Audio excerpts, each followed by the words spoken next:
So if you're following me on Snapchat, you probably know that I have a new job. I just recently got hired on at a new company, and I kind of discussed on Snapchat my interview process and how I was feeling about the interview, and then I came back and updated everyone and let everyone know that I had gotten the job. I was also able to negotiate my salary a bit, and so I did kind of spend a little bit of time researching how to negotiate your salary, and I just thought it was a good thing to share. I'm gonna let you know what I did and how I was able to negotiate my salary up a bit. So if you want to see this video, stay tuned. Don't forget to thumbs up this video and subscribe. Okay, so let's start from the beginning. So first, the recruiter from the company called me, and we discussed the position a bit, and as we were discussing the position, she asked me what is the salary range that I would be comfortable at. Now, according to my research, this is the first step of a recruiter's job. They're supposed to kind of get a feel for you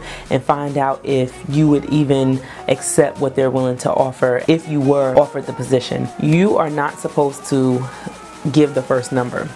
My mistake, I gave the first number. I told them a number that was my minimum, and so that was my first mistake. But you can recover if you have already given your minimum. You may want to say something like, I'm sure we can come to some acceptable amount, or I'm willing to negotiate on that, if a position is offered.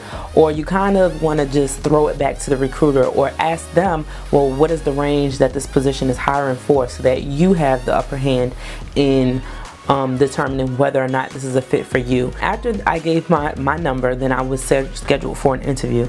So I actually had to go through 3 extensive rounds of interviews for this position, and so by the 3rd round, I figured that the company was really interested in me, so I knew that an offer was probably going to be given, and then I was going to probably more than likely have to negotiate the salary, because even though I gave a minimum, it was kind of just off the top of my head. Basically, you have to be prepared to negotiate, so you kind of have to do some research. You have to look up the company and find out what the company is making. You also have to look up the job position, and you have to be very clear about what the responsibilities of the job is and how do your skills and responsibilities match up with that position. You also have to know your own skills and abilities, and you have to know what differentiates you from a possible other candidate. So you have to just really be willing to research some things, look into yourself about some things, and you have to know that you are going to have to negotiate. So by the time my 3rd round came around, I figured an offer was coming soon. So I started doing my research. I started finding out how much of these positions pay in my area, how much does the company that I'm currently at pay for that same role. What I did was I took the job description and I put it against what I did at my current position, and just really had some points on what I do versus what the position entails, so that I would have a dialogue ready for when it was time to negotiate. After my last interview, the recruiter called me and she said they required that I give my current salary at my position. This is a really huge one, because from what I researched, this is what a recruiter is supposed to do. They're supposed to kind of find out what you make, what they think that you will accept, and make an offer like that. So at the position that I was, they gave a lot of benefits, so their salary wasn't necessarily, and everybody knows that company, the salary is a little bit lower than the industry standards.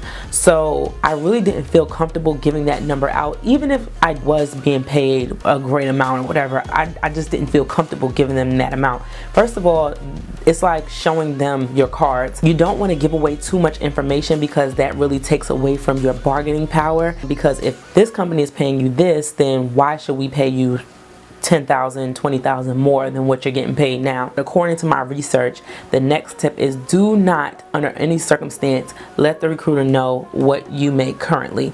It's none of their business. Their job is their company. They shouldn't have to pay you based on what someone else is paying you. They should know what this position is worth to them, what they're going to be paying a candidate, and by the 3rd round, or when they're ready to give you their offer, they should know how much you would be worth in that position, because ultimately you're going to be making the company money. So they need to be able to assess your value and put a number on it, and then you can negotiate. I made that same mistake. I told them what I made, and it took me about a day to actually send her my information because I really didn't want to give her my salary information because I knew I was gonna have to negotiate, and I just felt like that was just gonna be a hit against me. If I can do it all over again, I probably wouldn't, because when they did give me the offer, it was lower than what I told her I was looking for. By the time they're giving you the offer, they pretty much know that you're the candidate that they want, so you are in the upper hand at that point, because it costs money to interview people and to go through the whole hiring process, and they spent that money on you, so they're pretty serious about you at the point of getting an offer. If you want to try to maintain as much power as you can, then I would suggest not telling your salary. Again, you can kind of deflect it back to the company. Well, how much do you think I'm worth, or what is the range that you'll be comfortable with, and then we can work something out from there. A lot of times women will not negotiate their salary. That could be one of the reasons why women don't make as much as men in the workforce. So anyway, now it's time to negotiate. So the manager of the position called me and gave me the offer. When they call you with the offer, tell them, let you think about it. Give you 24 to 48 hours to think about the offer. So that's what I did. By this point, before they gave me the offer, I had already done my research, and I knew, okay, you have to ask for some time. When he told me the offer, I was kind of crushed because I really wanted it to be a little bit higher, at least the starting point to be a little bit higher. But I feel like they knew what they were doing at that point because I already showed my hand. So basically what I did was, like I said, I made a list of the position and the things that I do, and I was gonna kind of try to sell myself on the things that I was really good at. Now, I think that I had an upper hand in doing that because they gave me some tests during my interviews, and one of the interviewers told me that I ranked really high on certain areas, so it was problem solving and analytical skills. So I had that to kind of use as leverage, and I also had the fact that my current company then gave me a lot of benefits, but it still is compensation, so that kind of added on to what my salary was. And then I also compared like their 401k plans. I also compared the days off that they had versus what I had. And so I just did a lot of comparisons that way. My biggest selling point though was the benefits. Definitely the benefits. The health benefits would have gone from like $75 to a few $100s in a new company per month. So that's a big hit to my income. So if I'm not making as much compensation, then you know, it would have to come out of my pocket. So basically putting me back to where I'm coming from. So that's pretty much what I did. So when I called back in the 24 hours, you want to lead with, thank you so much for this offer. I'm really excited about the opportunity and the perspective of working at this company. There's just a few things that I want to discuss about the offer and, you know, see if we can come to some kind of compromise. So then I went on and told them the benefits was my biggest concern. So I kind of just went through the different benefits, and then I went through the 401k plan kind of briefly because it wasn't that huge of a difference.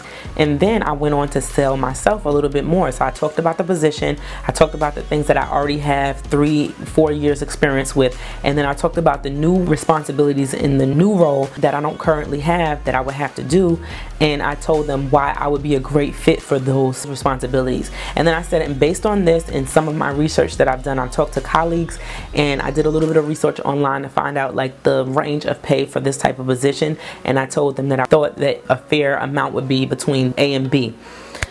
So the manager told me that he really didn't think that they can get up to A, but he would go back and try to talk to his manager, and then he also wanted me to take a second thought about what they offered me originally, which I already knew that I couldn't leave my current position for that. So I said, okay, you know, I'll think about it and I'll talk to my husband about it, and then I'll get back to you. So later on that day, his manager called me and said, you know what, Michelle, we're really excited to have you. You will be a great fit for this position in this company. And so, you know what, shoot me over your benefits and so I can take a look, and I'll see what I can do. So I said, sure, no problem. I ended up later on sending her an email detailing the differences between the two benefit packages, and then I told her, you know, thank you so much again, thank you for the offer. I'm really excited at the perspective of working there, and I really hope that we can come to some kind of middle ground. The manager came back the next day and told me that they had upped the current offer. They went up $5,000 on the current offer. I was so proud of myself because honestly, negotiating your salary is not an easy thing to do. It's not comfortable at all. It's very uncomfortable talking about money and, you know, telling people why you think that they should pay you more. But I just took it on as a challenge. I took it on as a growing experience and really just trying to own, you know, the fact that I'm a professional and I know I can do it. You're not gonna lose anything by negotiating your salary. And I also wasn't in a place of desperation. I had a pretty decent job. I did want to get out of that role, but I wasn't desperate, you know. I wanted to make more, I wanted to have more responsibilities, but at the same time, I wasn't gonna settle for something that I didn't feel was right. So that pretty much concludes this video. Like I said, it is a very challenging thing to do, but you can do it. Just do your research and just go in confident. You have to know what you're talking about and you will be fine. And I'm sure that if you negotiate, you will definitely get some type of increase on whatever pay it is that you're looking for. So if you see this little Cindy Crawford thing on my face, don't worry about it, okay? I had a little blemish and I just tried to roll with it, okay? So we got a little bit of a beauty mark going on today. Thank you guys so much for watching. If you enjoyed this video, please give it a thumbs up so I know that you enjoyed it. Also send a comment down below so that I know I get some feedback from you as to whether I should do more videos like this in the future. So I hope you enjoyed it. Thumbs up, subscribe, and I'll see you guys in my next video. Bye.